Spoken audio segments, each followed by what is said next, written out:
views expressed on this program are those of the hosts, guests, and callers, and are not necessarily those of this station, its management, or other advertisers. You're listening to Transformation Talk Radio.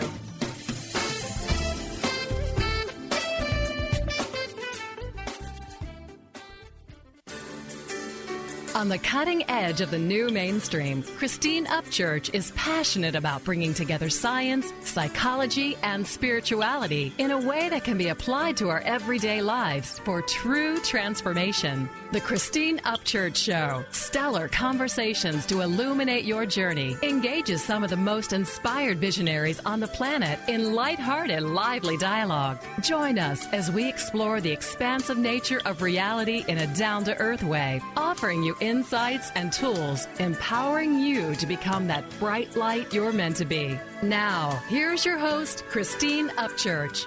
Hello, everybody. Welcome to the Christine Upchurch Show, where we have stellar conversations to illuminate your journey.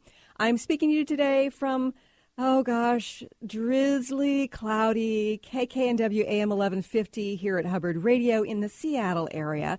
You may be listening here in the Seattle area, anywhere in Western Washington, or perhaps in Connecticut, New York, or Rhode Island with WBLQ AM 1230 there. Cable radio network somewhere across the country, one of the 35 stations in Australia, or anywhere around the world on Transformation Talk Radio. But wherever you're joining us from today, I'm so glad you have joined us because we're going to be talking about something very important. But before I get into that, I want to say hello to my better half in the studio who allows you to hear the wonderful conversations I get to have, Mr. Benny Mathers. Hi there. Good morning. Good morning. Back to you, and good day to everyone listening. Yes, it's so nice to see you, Benny. Aw.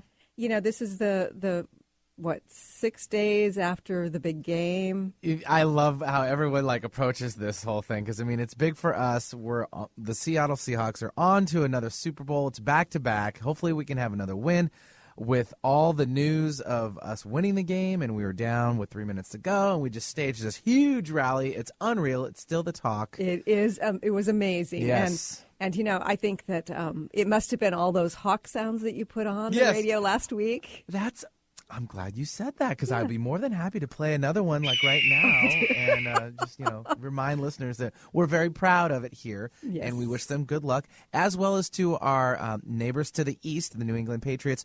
Only they're going through some issues right now with Deflategate, but I won't go there. But WBLQ, our stations over and affiliates, we wish them well. It's going to be a great game. And I used to live in the Boston area. Oh, okay.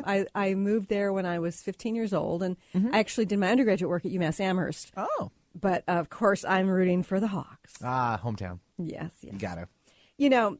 It's funny because I was in school forever, not because I couldn't get out and ever graduate, mind you, but I was interested in learning, and I got multiple degrees, and education was something that was very important to me.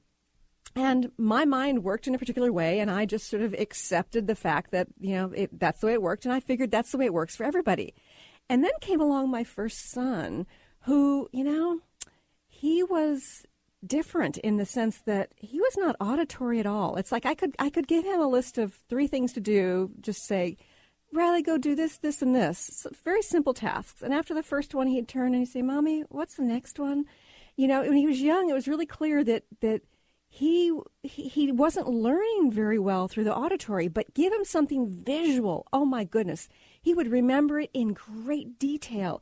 If he watched a video or played a computer game that had animation in it, he would learn so quickly. So at that point in my life, I realized that his mind was different than my mind, and it operated in a very different way. And it wasn't until, years later, I homeschooled him for many years, and one of his homeschool evaluators sort of put things in very clear terms for me about how his mind worked. And it helped me to help him learn better. And I thought about, what would have happened to him had he been in the public school system or, in any kind of traditional educational system. Would he have learned as well? Would he be as passionate about learning as he is today? And that brings to mind this concept of, how do we learn and how are we teaching? And what is intelligence, and how do we tap into that greater depth of intelligence? And my guest today is an expert on that. She is the author of this book. I love the title, You Are Smarter Than You Think. Her name is Renee Mollan-Masters, and she has a degree in speech pathology from California State University. She was voted the most outstanding senior clinician by the faculty there, and she worked as a speech pathologist for a number of years, and then she ended up creating a remediation program for reading, which was later used statewide.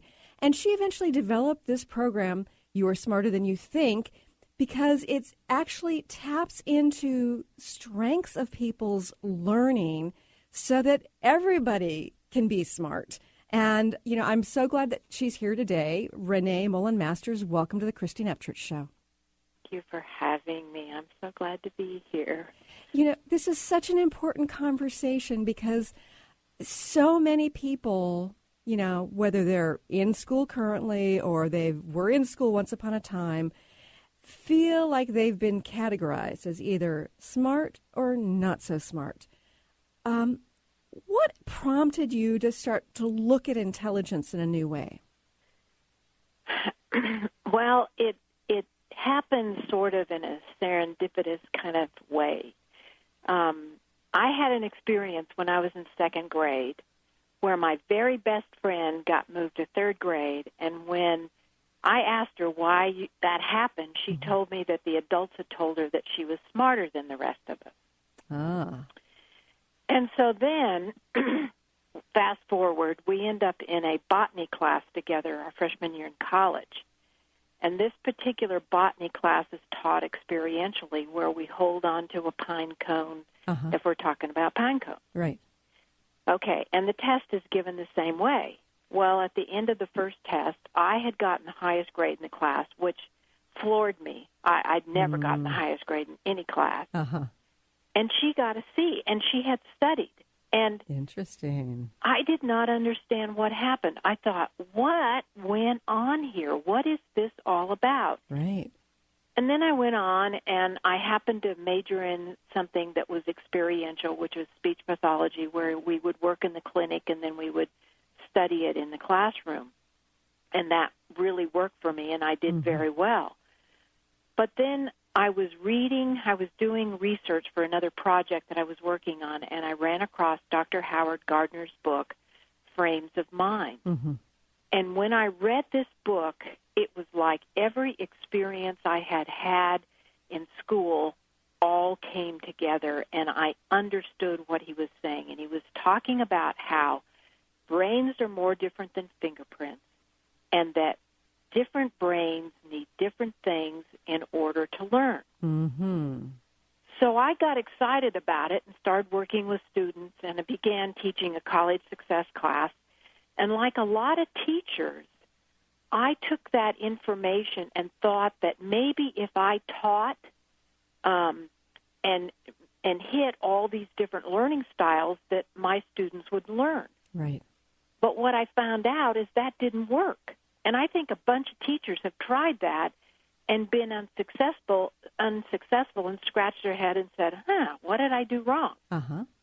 But I didn't stop there. I started playing around with it. And what I realized is that learning is an individual thing, and it's in some ways, self-motivated.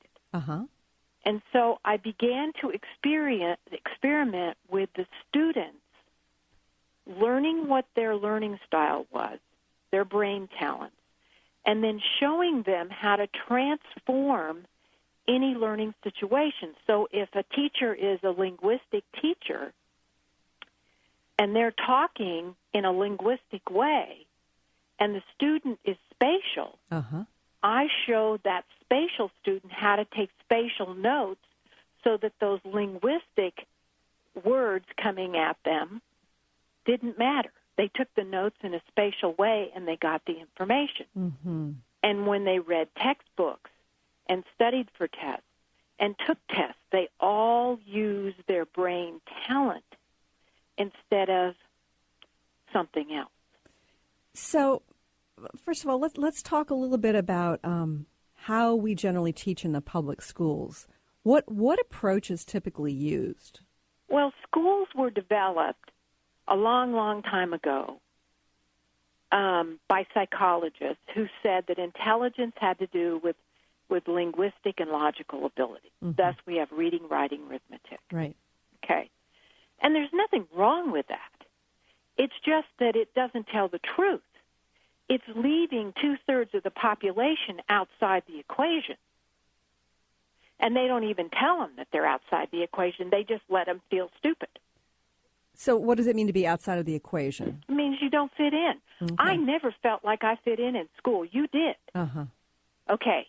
When you don't fit in, you feel like you're in a foreign country. Right.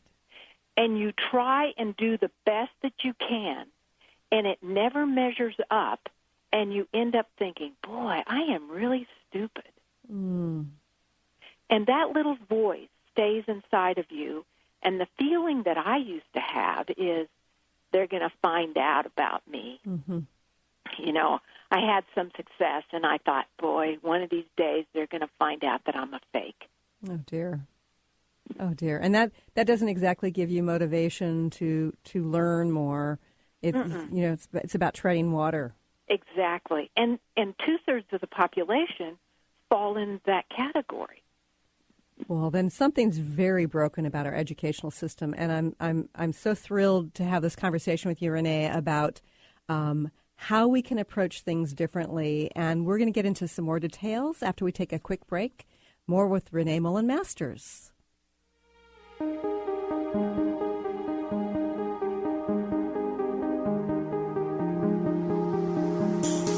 High dive into frozen waves where the past comes back to life.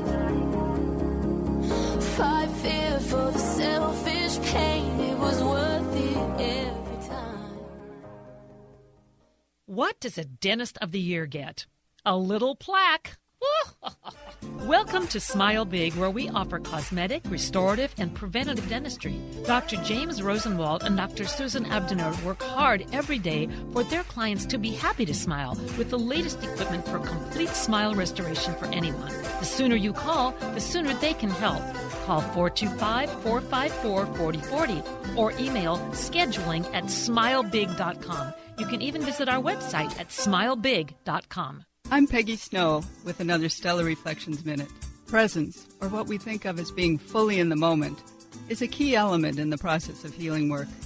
As a practitioner facilitating a session, genuine presence takes us out of our heads, where we tend to decide what is and maybe what should be for the client, and moves us into direct experience where we're available to witness the person in their wholeness. In this receptive realm, our senses are heightened and expanded, allowing us to perceive what's seeking to unfold and to interact in the moment. There's something profoundly powerful that happens when healing is approached in this simple, pure way. Balance can be restored and healing can take place on multiple levels. If you'd like more information about the services we offer at Stellar Reflections, visit us at stellarreflections.com or call 425-999-9836. That's 425-999-9836. Tune in to Heart Center Talk Radio with David Christopher Lewis, a gifted clairaudient, Aquarian spiritual author, and talented musical composer on TransformationTalkRadio.com every Wednesday, 9 a.m. Pacific Time, 12 p.m. Eastern Time, with delivering more than 4,000 messages from angels, masters, and divine beings. David will share the Ascended Masters' teachings, insights, and surprising revelations to light bearers. Meet transformative guests who embody change and inspire hope, and get a refreshing and deeply meaningful perspective on life. Tune in each Wednesday at 1 p.m. Pacific Time, 4 Eastern Time on Transformation Talk Radio to Limelight Radio with Katina Makris. This is an inspirational, cutting-edge radio show educating worldwide listeners on a diversity of Lyme disease-related topics. Each week, Katina will interview some of the world's leaders in health, wellness, spirituality, and human potential. For more information, visit limelightradio.com. What if there was no right or wrong way to be a great parent? Join Access Consciousness Facilitator Glenna Rice as she and Dr. Pat invite you to be the questionable parents you truly are and empower you to know and give the awareness required to create ease and joy with your children. Join Dr. Pat and Glenna as they focus on parenting for the modern family. Tune in every month to the Dr. Pat Show on air and online at TransformationTalkRadio.com. We crash 'cause we both know how this ends.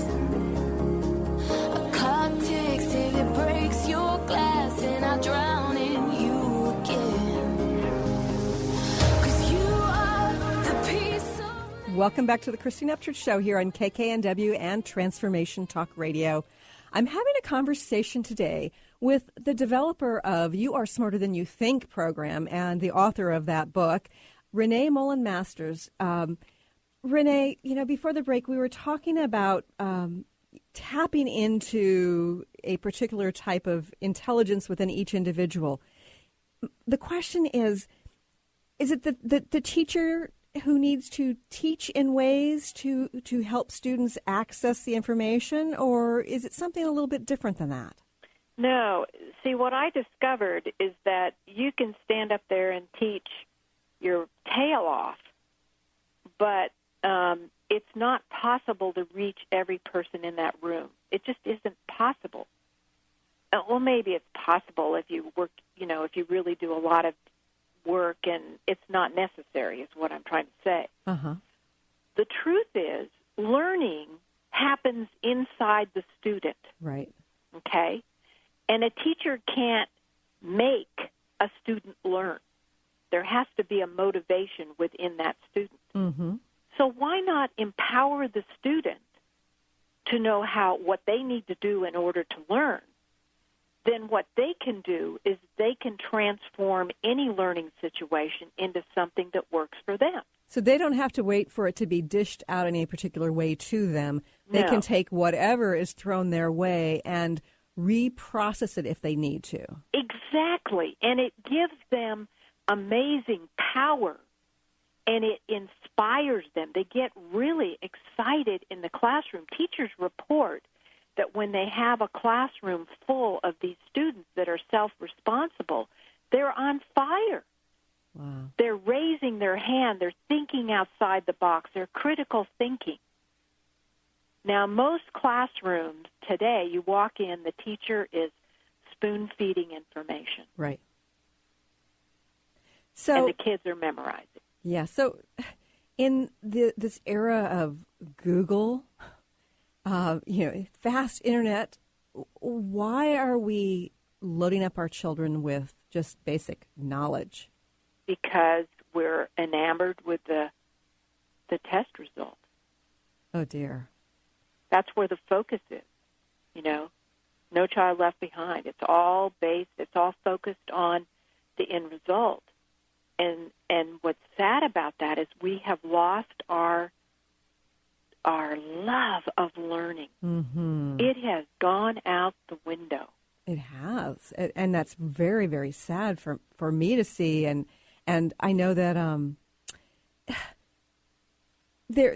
I've got lots of friends who have children, and they're just a very small percentage of those who have kids where the kids just love to read for the fun of it, or like to study about something on the internet and in books just for the fun of it. It's about doing what they have to do and then going playing Xbox or whatever. Yeah, exactly. And let's talk about this because this is really important. There is a huge difference between memorizing and learning and the end result of it. And today's what's happening, and I think it's scary. The kids that are coming out of college have not learned one thing. They have memorized. Oh, dear. And when you memorize, nothing happens in the brain. It just goes in and comes out. Right. But when you learn something, a chemical reaction happens. And it grows you. It matures you. It makes you more open and seeing things from different perspectives. Right. It really does wonders for you. But these kids that are coming out of college today are empty. They have a fake self-esteem. They can't compete in the job market very well because they don't know anything, because they haven't learned anything. Well, I just have to share with you, along these lines, the flip side of your story growing up about how you were worried that they were going to find out about you and you felt less than. Well, I have to tell you that I was really good at playing the game of the memorization, of remembering what I needed to remember in order to take the test and do well. And yet there were many times where I felt like, oh, gosh, You know, am I going to be found out? You know, like there was something wrong with me because I couldn't retain it. You know, it wasn't until I got into graduate school when I found out that I had to remember what it was I learned the last semester and the year before that and the year before that. And it kind of put me into this panic like, oh, it wasn't about just getting done with the class and getting a good grade. It was about actual learning. And it, you know, it is a totally different kind of thing. It is. It's completely different. And people think, we were doing some filming at our local university here, and we were asking the kids what their learning style was and how long they learned the information. And the kids were laughing and saying, oh, college is just about short-term memory. But it shouldn't be. Right. It shouldn't be. If we really want people to come out with new ideas and to move on to the next thing, we've got to have kids graduating who can think. And create. And create. Yes. And think outside the box. Right. And we're not getting that right now. Yeah, and that's really frightening for the future of our society. Absolutely. Not to mention that the joy and basic happiness and success level of the young adults who are graduating from college. Exactly. And, you know, the thing I want to talk about that's really important is that the solution is for individual teachers to get excited about learning again. If they could get excited about learning, and if they could require learning in the classroom, and then if the kids are having trouble with that, they could then help them figure out what they need to do in order to learn. As opposed to just sort of presenting things in the classroom and having the kids go to their homes or their dorms and learn about it on their own. Exactly. But support them, empower them. Right. Empower them. And every kid in that classroom could get A's. I mean, in nursing, you know, nursing's tough. Oh, yeah. It's really hard. And this school back east ordered a few books and used it on their nursing students last fall. It got the kids so pumped up, they were telling each other about it and demanding that the teachers get the book for them. Oh, so you're talking about your book. You are smarter than you think. Yes, because it made it so much easier for them. So what is it about your program and your book that helps people to kind of tap into their own learning style and empowers them in a new way? Well, the first thing they do is they take 2 self-evaluations. One's based on Dr. Howard Gardner's work, and the other one has to do with processing language. And once they take those 2 self-evaluations, then they are shown how to take that information and use it when they're listening to a lecture, when they're reading a textbook, and when they're studying for a test, and when they're taking a test. So that in all those situations, instead of just doing what they've always done, they have a tool that allows them to use their brain talents so that the information goes right into long-term memory. And I'll give you an example of this. One of my first students was, she was a pre-nursing major, and she had to learn all this anatomy and physiology stuff, and she had a test coming up. Yeah, and that's heavy-duty stuff. It's heavy-duty stuff, and people tend to want to memorize it. Right. So we found out she was musical. We also found out she was auditory, and we found out she was body kinesthetic. Those were her brain talents. Those were her 8-lane freeways going into her long-term memory. So what we did is we had her, she could play the piano without thinking, which was music and body kinesthetic, and we had her put everything she had to learn onto a tape so she could listen to it. So she sat down at the piano, started playing, and listened to this tape all the way through. When she's done, she went to her mom and said, Mom, I want you to test me on everything, and she knew it cold. Just so the next day, one time through? One time through. One time through. That's amazing. I know, it is. Our brains are incredible. So the next day she took the test, and she got one of the highest grades. And I talked to her about 10 days later, and she still knew the material. Amazing. And that retention is so important because it's not just about the test. In fact, it shouldn't be about the test. It's about learning it.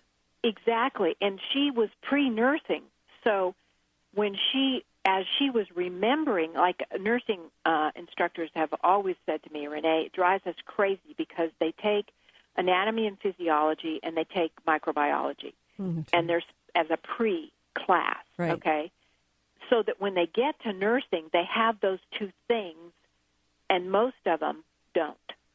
You know, they don't have, they haven't remembered a thing. Uh-huh. So when they get to nursing, all the background that's supposed to help them learn this new stuff is not there. Uh-huh.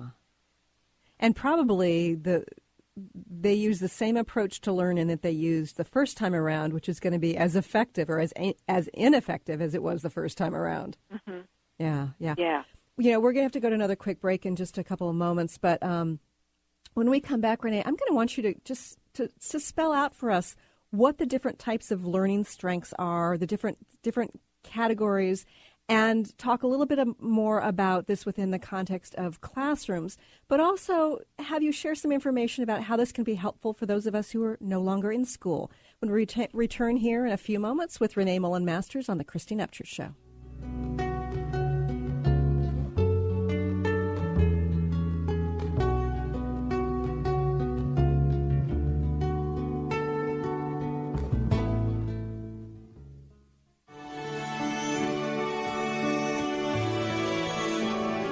It's here, the 23rd Annual Women of Wisdom Conference, February 12th through the 16th. This year's theme is I Am We, Hearts Connecting Communities. Join us Valentine's Day. Maiden Mother Crone by Sinner Saint Burlesque will entertain, challenge, empower, confuse, embrace, and deeply engage the audience, weaving feminist activism and our sensory exploration for both ancient and modern myths about the feminine. Community building events include open space World Cafe dialogues with Inspirational Jane to explore important issues to women and a teen activist panel interwoven with intergenerational dialogues. Find out all the details at www.womenofwisdom.org. That's www.womenofwisdom.org. Register for a half-day workshop and bring a friend for 40% off. I'm Christine Upchurch, and this is a Stellar Reflections Minute. What does the word healing mean? Many think that healing merely means eliminating symptoms.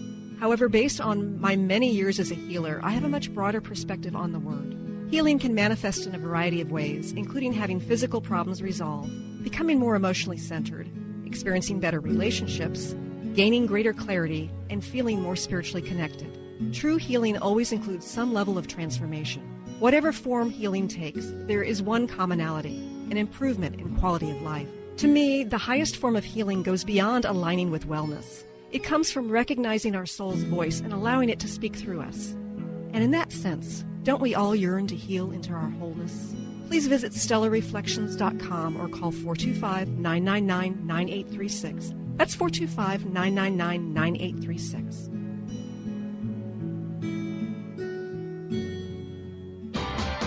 Sky Siegel co-hosts one of today's most popular psychic shows, Angels and Answers, with Artie Hoffman, as she communicates healing messages from the spirit world. These messages can be astounding, enlightening, and life-changing. Born with the God-given talent of inner guidance and the amazing ability to heal, Sky has healed thousands of people. Schedule a reading with Sky now. Call 908-500-1474 and visit skyofangels.com. On the cutting edge of the new mainstream, Christine Upchurch is passionate about bringing together science, psychology, and spirituality in a way that can be applied to our everyday lives for true transformation. The Christine Upchurch Show, stellar conversations to illuminate your journey, engages some of the most outstanding visionaries on the planet in lively dialogue to inspire you to become that bright light you're meant to be. Join Christine every Friday at 11 a.m. Pacific Time on KKNW, AM 1150, and Transformation Talk Radio. And those he plays never suspect. He doesn't play for the money he wins. Welcome back to the Christine Upchurch Show here on KKNW, WBLQ, CRN, and Transformation Talk Radio. I'm having a conversation today about intelligence and education with Renee Mollan-Masters, the author of You Are Smarter Than You Think. And she's also got an online program that we'll talk a little bit more about. Now, Renee, we've been talking about the problems with learning and the fact that people are actually getting out of college, of all places, and not being well equipped to contribute to society and support themselves. So let's take a step back and talk about the different types of learning styles or the different categorizations of how our own inner brains and intelligence work. Okay. I like to refer to them as brain talent. And I like to refer them as 8-lane freeways that go directly into long-term memory. Most people, when they're not using their brain correctly, use these broken highways and poorly insulated highways, and they have to go over and over and over and over the material, and then it just is memorized. Uh-huh. But when you really use these strong neural pathways that you have naturally, the information goes right into long-term memory, and everybody's experienced that. So the areas that we look at are, first of all, we look at these are the different brain talents that you can have. There's linguistic, and this person is really in love with words, their words, the correct words. Their words are better than the words that they read. The second brain talent is logical, and these people need sequential information to come into them in order for them to get it. Right. The third is spatial, and they really like very few words, but really respond to color and pictures. And the linguistic person overwhelms the spatial person with their words. Yes. I've seen that in action, actually. Yes. Yeah. And then the next one is musical, and these people may not be able to play an instrument, but at some place inside of them, there's a sense of music, and they can use that to get information into long-term memory. Other people are body kinesthetic, and those people need movement when they learn. And then the last two categories are talented in knowing self and knowing others, and they are what we call experiential learners. And the people that are talented in knowing self, when they were little, they knew what they wanted to wear, what they wanted to eat. They may not have been allowed to do that, but they knew it. And people that are talented in knowing others had a great sense of if somebody was telling the truth or safe, that kind of thing, and they are also the actors. And experiential, the people that are talented in knowing self, they need to teach what they're trying to learn, either the wall or a person or a dog or cat or whatever. You know, they just need to teach it, and in order to have an experience of it. And for the people that are talented in others, need to relate it to what they already know. So like when I was in that botany class, they were talking about a pine cone. I actually had a pine cone in my hand. So I had an experience of what they were talking about. And you can create those experiences with anything that you're trying to learn, and we talk about it in the book and in the online program. And so the whole idea here is when you take these self-evaluations, then you find out where your strengths are. We don't worry about weaknesses. Right. And we also look at how you process language. And some people like to hear it, some people like to read it, some people like to hear it and read it. And it's amazing. When I started putting this together, I didn't know what the preferences were. I didn't know if there would be huge differences. And what I found out shocked me. Some people get about 20% when they hear it, and maybe 30% when they read it. But when they hear it and read it together, they get 90%. Interesting. And just that one piece of information can make a huge difference. Yeah. Well, you know, with my youngest son, who's now 14, he actually loves when he's supposed to be reading something, and he's really good at reading something and comprehending it. You know, he tests well in that, but he actually has a strong preference to have somebody else read it to him, because it allows him to process it better for some reason, and he's able to comprehend it even better. And for a while I thought, should I be doing this? This is not what the assignment is. It's like, no, he can read just fine. So I basically will read to him, and he seems to get more of it that way. Well, it's interesting. It would be interesting for him to take this test because he might be auditory. Mm-hmm. And if he is... Oh, yeah, I think he is.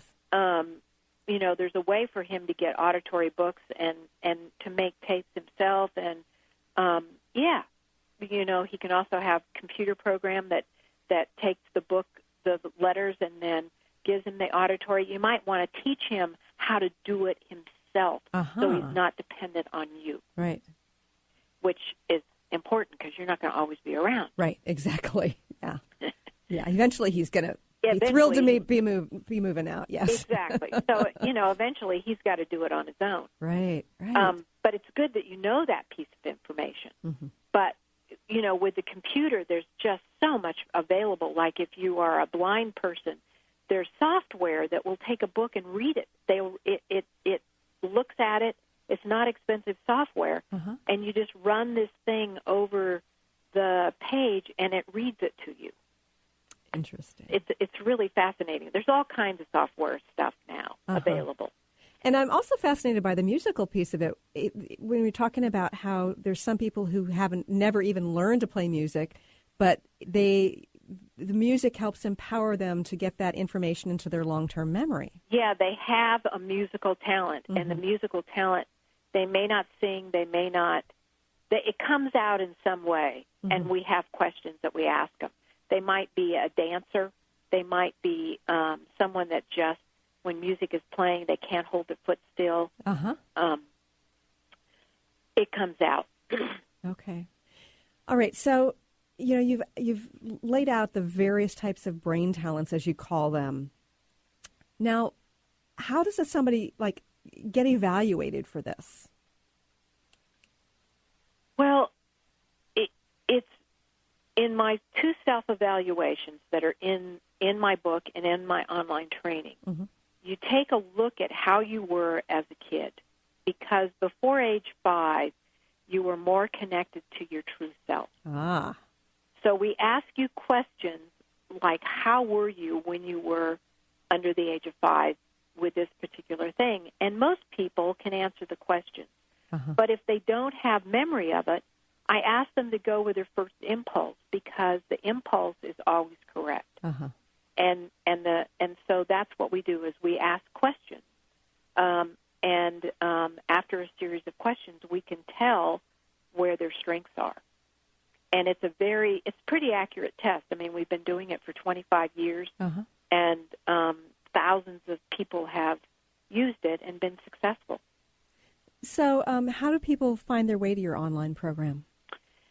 If they go to my website, which is youaresmarterthanyoutthink.com, Mm-hmm. They can see a trailer of my online training, so they actually can see what it's like. The book, everything that I'm talking about is in the book. Uh-huh. It's also in the online training. Right. The reason we created the online training, which you can get to from my website, is that teachers were telling us, we don't have time to teach this in class. Uh-huh. Can you give us something that we can assign to them as homework, and then we'll reinforce it in class? So that's what I did. It takes 2 hours to go through it. Teachers assign it as homework. There are a couple of pages that the kids can turn in so that the teacher knows that they actually did it. Mm-hmm. And then the whole thing is using it, and the teacher then reinforces it in the classroom and talks to them about, are you using what you're supposed to do while you're listening to a lecture? Are you studying the correct way? Are you reading your textbook the right way? Uh-huh. And then has the students share when they have success, and it just encourages the others. So how old do kids need to be to use this online program or to use this approach that you outline in your book? I think, from junior high and up. Uh-huh.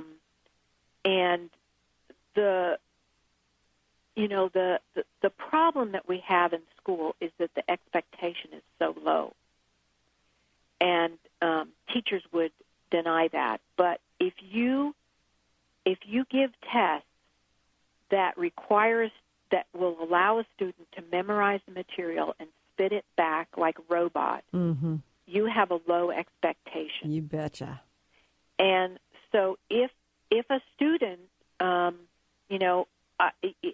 that expectation has got to change. Right. And, one of the things that I've observed with my younger student is more work at home, more homework, more work in the class doesn't necessarily bring greater understanding. I mean, there are some classes where he gets a huge amount of homework and it feels like he doesn't really retain the information for as long. And then there was one class, in particular, there was one class last year, it was a science class, and he never brought homework home, except, occasionally if he had a test to study for, he'd spend a little bit of time sort of reviewing his notes. But beyond that, he didn't bring any homework home, and he kept talking about things in the science class. I mean, he was really understanding it deeply. And I'm thinking, is it just his own proclivity, or is there something about, the way that they're teaching it that happens to tap into, one of his brain talents? That's it. And what's tragic about this is if he knew what his brain talents were. How old is he? He's now 14. He's 14. Yeah. Okay, he's old enough. Yeah. And if he knew what his brain talents were, he could have every class feeling like science. The reason he got it was probably really auditory. He's probably really high auditorily. Yeah, I think he is. And the opposite of his brother. Yeah. Yeah, but he needs to learn his other talents so that when it isn't auditory, he's coming home with homework, he can make that homework count. Right. Yeah, it's very exciting. And I know those of you who have kids in school and including college could benefit from this. And, when we return here, I'm going to ask Renee about how we as individuals who've already gone through our schooling and are, long away from the educational process, how we can become more empowered in our day-to-day learning by tapping into our brain talents. More with Renee Mollan-Masters when we return here on the Christine Upchurch Show.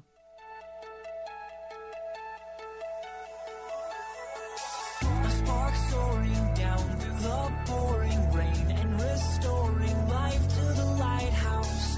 A slow motion wave. In retirement, will you have enough money to live life on your terms? Everyone has retirement questions. Ask Ameriprise financial advisor Jeff Packman about the new Confident Retirement Approach. You and Jeff can break down retirement planning step by step to get the real answers you need. In fact, 93% of clients who've had the Confident Retirement Approach conversation feel more confident about their retirement. Call Jeff Packman, financial advisor, at 425-453-0272 for your Confident Retirement conversation today. Office is located at 601 108th Avenue Northeast, Suite 1800, Bellevue, Washington, 98004. Percentage based on Ameriprise Financial Confident Retirement Client Survey as of December 2013. The Confident Retirement Approach is not a guarantee of future financial results. Investment advisory products and services are made available through Ameriprise Financial Services Incorporated, a registered investment advisor, Ameriprise Financial Services Incorporated, member FINRA and SIPC. Own your leadership, own your life. Start your new year right with this life-shifting all-day workshop led by Wendy R. Wolf and Lynn Brown in Bellevue, Saturday, January 31st. Step into more inner and outer leadership in all facets of your life. Activate the power in being present, owning your space, and harnessing all of your energy for you. Own your body, own your relationships, own your path, own your life. To register, go to healgrowshine.com or email Wendy at wendyrwolf.com. I'm Christine Upchurch, and this is a Stellar Reflections Minute. For centuries, spiritual traditions have talked about how humans have an energy field, or aura, surrounding them. Although skeptical scientists refuted this for decades, science is now beginning to catch up with spirituality. Scientists can actually measure light emanating from living beings, so they can measure the human aura, which in scientific terms is known as the biofield. Many medical practitioners around the world use an instrument to evaluate a patient's biofield for the purpose of diagnosing illness. They understand that imbalanced or insufficient light in a person's energy field indicates a physical or emotional problem. The good news? There are ways to balance and increase your light, resulting in greater well-being. For more information, please check out stellarreflections.com or call 425-999-9836. That's 425-999-9836. You got attitude? Keys to the rescue. Adjust your attitude with Keys Clear Protein Waters. So refreshing. Just a few sips of Keys will give you a whole new outlook, thanks to 22 grams of the happiest protein on earth. Tongue-tingling tasty without the guilt of naughty or nasty ingredients. If that doesn't put a smile on your face, maybe you need to drink too. Put a little woohoo in your attitude with Keys Protein Water. On Amazon or at Keys, Kees, please.com. Cab driver turned to skydiver, then to survivor, dying to break down. A blood brother, surrogate mother, hugging each other, crying their eyes out. When did the sky turn black? And when will the light come back? I'm ecstatic like a drug addict, locked in the attic. Welcome back to the Christine Upchurch Show here on KKNW and Transformation Talk Radio. You know, I'm having a fascinating conversation today with Renee Mollan-Masters, who has developed a program that's been tried and shown to be very true and helpful. It's the program and the book are both called You Are Smarter Than You Think. Now, Renee, you're talking about the different kinds of brain talents, and you've also talked about how this program has been tested. What did you find when this program was implemented? It's been astounding. Like in nursing, we have had nursing programs that are losing 80% of their students. Okay, nursing's hard, and we introduce this program, get the kids knowing how to use their brain correctly, and one semester it flip-flops where they're saving 80%. We did a pilot at the University of Minnesota, and we had 100 kids involved. The students succeeded so much that the ones that were on probation got off probation. Everybody's grade improved at least a couple of grades. And the kids that had been in college for like six years trying to get into their major area but couldn't get a high enough GPA, they were finally able to get a high enough GPA to get into their major. That's great. And the comments from the students, they're on my website, but they were just saying, I didn't know I needed it, but I can't imagine I've ever made it without this. That's great. That's great. So can your program help people who aren't in school? Absolutely. I mean, when we get out of school, we don't stop learning. Yeah. And we're in marriages where the person that we're living with brain works differently than ours, and it causes friction. But if you understand what's going on, it won't cause friction. Right. So that's another use of this. Yeah, and it's funny because there was this long-standing joke with my ex. You know, years ago, he always wanted to tell me, how a clutch works. He says, I really need to tell you how a clutch works. And I had no interest in learning how to drive a standard, transmission car. But, he always wanted to explain to me how a clutch worked. And every time he'd go to start talking about it, it's like, no, please don't tell me that, right? And it wasn't until years later that I realized, he's very auditory, he's very verbal. It's all about the words and wanting to go into great detail about the words. I'm very visual, and that did not work for me, hearing about it. So eventually, when we understood this difference, he was able to communicate that to me. And I still don't care about how a clutch works, but at least I learned. Yes, exactly. I mean, it's amazing. I had a host yesterday on a show that was writing a book, and she is linguistic and her husband is logical. And he's been trying to get her to learn this outlining program that's on the computer that she can use to get herself more organized. And she said, I hate that thing. But it is.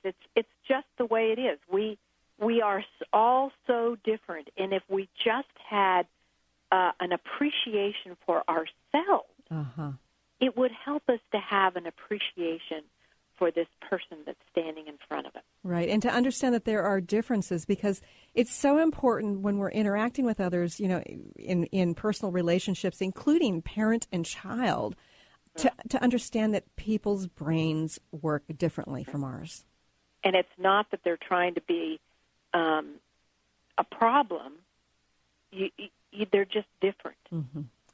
So, thinking about brain talents and learning and perhaps difficulty with learning early on, do you think that the ADHD that's being diagnosed left and right, do you think that that's actually something that is occurring, a disorder that is occurring, or do you think it has to do with learning in some way? Well, it's really interesting you bring this up.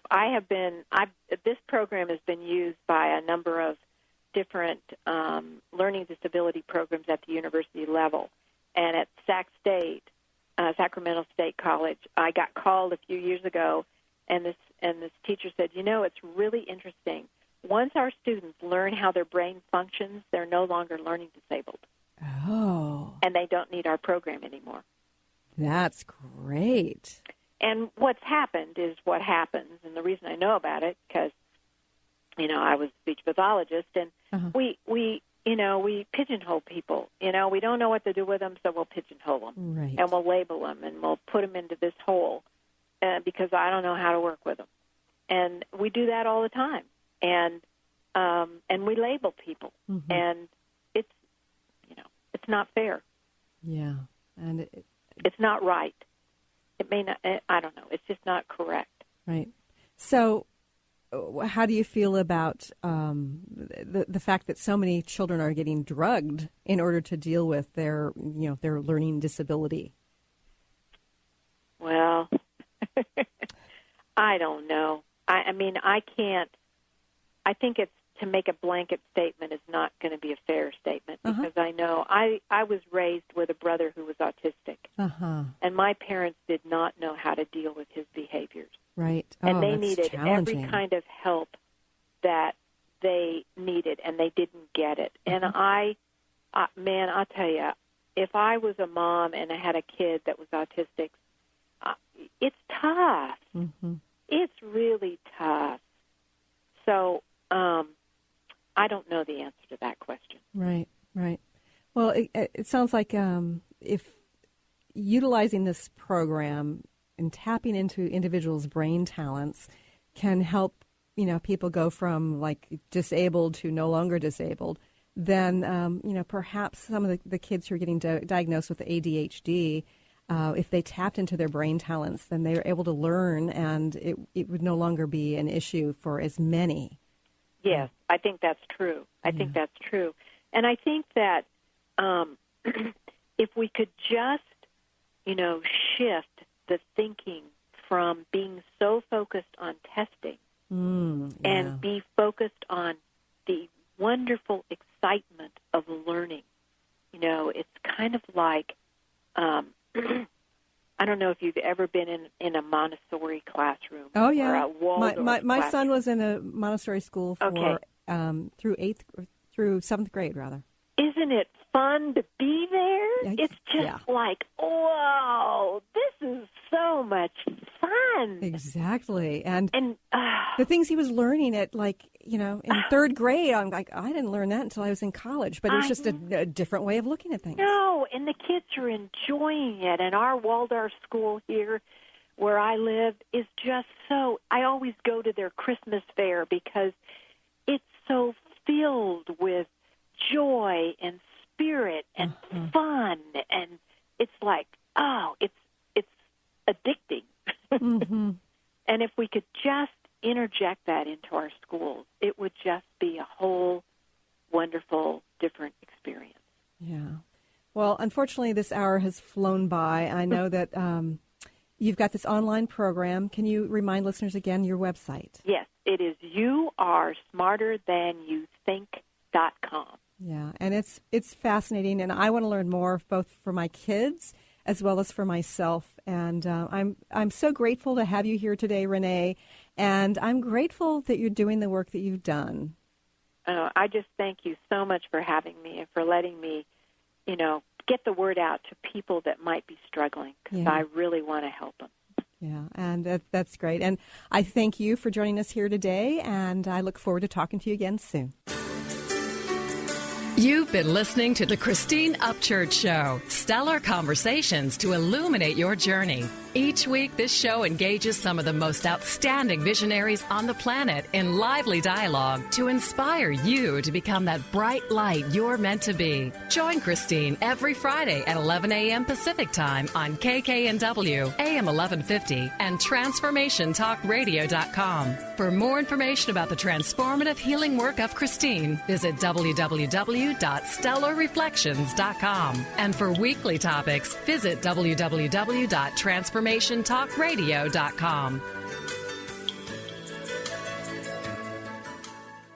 What does a Dentist of the Year get? A little plaque. Welcome to Smile Big, where we offer cosmetic, restorative, and preventative dentistry. Dr. James Rosenwald and Dr. Susan Abdenur work hard every day for their clients to be happy to smile with the latest equipment for complete smile restoration for anyone. The sooner you call, the sooner they can help.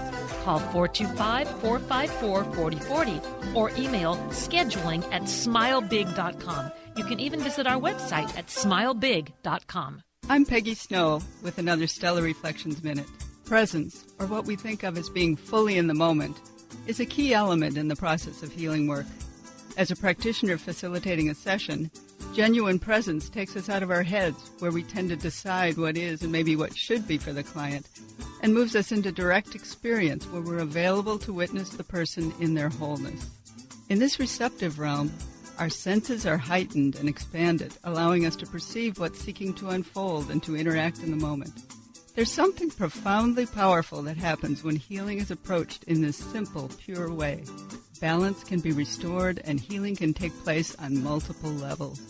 If you'd like more information about the services we offer at Stellar Reflections, visit us at stellarreflections.com or call 425-999-9836.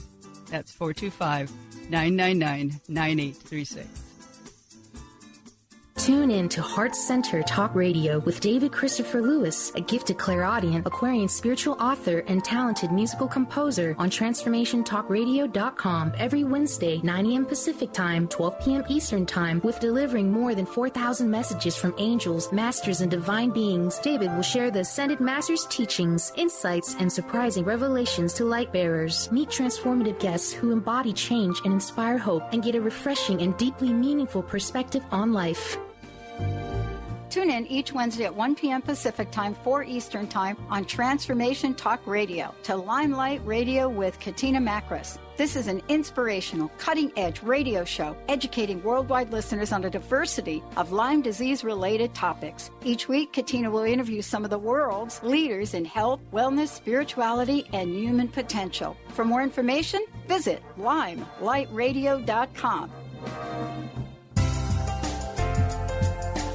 What if there was no right or wrong way to be a great parent? Join Access Consciousness Facilitator Glenna Rice as she and Dr. Pat invite you to be the questionable parents you truly are and empower you to know and give the awareness required to create ease and joy with your children.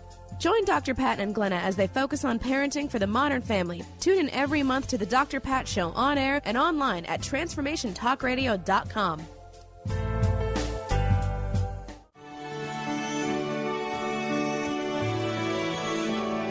It's here, the 23rd Annual Women of Wisdom Conference, February 12th through the 16th. This year's theme is I Am We, Hearts Connecting Communities. Join us Valentine's Day. Maiden Mother Crone by Sinner Saint Burlesque will entertain, challenge, empower, confuse, embrace, and deeply engage the audience, weaving feminist activism and our sensory exploration for both ancient and modern myths about the feminine. Community-building events include open space World Cafe dialogues with Inspirational Jane to explore important issues to women and a teen activist panel interwoven with intergenerational dialogues. Find out all the details at www.womenofwisdom.org. That's www.womenofwisdom.org. Register for a half-day workshop and bring a friend for 40% off.